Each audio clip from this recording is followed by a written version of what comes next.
দর্শক আপনাদের স্বাগতম জানাচ্ছি বাগেরহাট উপকূলীয় জেলা থেকে। আপনি যদি আপনাদের এই মুহূর্তে জানিয়ে রাখি যে বাগেরহাট সহ বেশ কয়েকটি জেলায় কিন্তু বাংলাদেশ আবহাওয়া অধিদপ্তর থেকে জানানো হয়েছে যে 45 থেকে 60 কিলোমিটার বেগে কিন্তু ঝড়ো হাওয়া এবং বৃষ্টির সাথে বজ্রপাত হতে পারে। সেই অনুসারে কিন্তু বাগেরহাটে কিন্তু শুরু হয়েছে ঝড়ো হাওয়া এবং বৃষ্টি। আপনাদের যদি একটু জানিয়ে রাখি, বিকাল 4টার সময় থেকে কিন্তু এই ঝড়ো হাওয়া বৃষ্টি কিন্তু বাগেরহাটে শুরু হয়।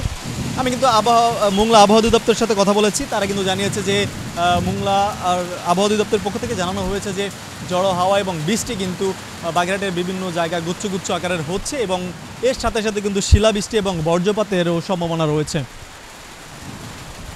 আমি যদি আপনাদের আরেকটু জানিয়ে রাখি যে আবহাওয়া অফিসের তথ্য মতে কিন্তু বিকাল 4টার আগ মুহূর্ত পর্যন্ত কিন্তু এই জেলায় তাপমাত্রা ছিল 37.8 ডিগ্রি সেলসিয়াস। তা কিন্তু জনজীবনকে একেবারে বিষণ্ণ করে তুলছিল এবং এত বেশি গরম ছিল যে রাস্তার যে ভিটামিন ছিল সেই ভিটামিনও কিন্তু অনেক জায়গা থেকে গলা শুরু হয়ে গেছিল।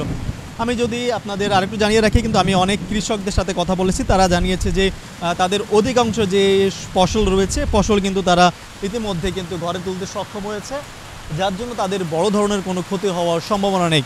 আপনাদের যদি আমি আরেকটু জানিয়ে রাখি যে আমি কৃষি কর্মকর্তার সাথে কথা বলেছিলাম, তিনি যেমনটা জানিয়েছেন যে এই বৃষ্টি কিন্তু যে জমির উর্বরতা আরও বাড়িয়ে দেবে এবং কৃষকরা কিন্তু ইতিমধ্যে যে অধিকাংশ ফসল তাদের ঘরে তুলেছে, যার জন্য তেমন কোনো ক্ষতির হওয়ার সম্ভাবনা নেই বলে জানিয়েছেন কৃষি অধিদপ্তর।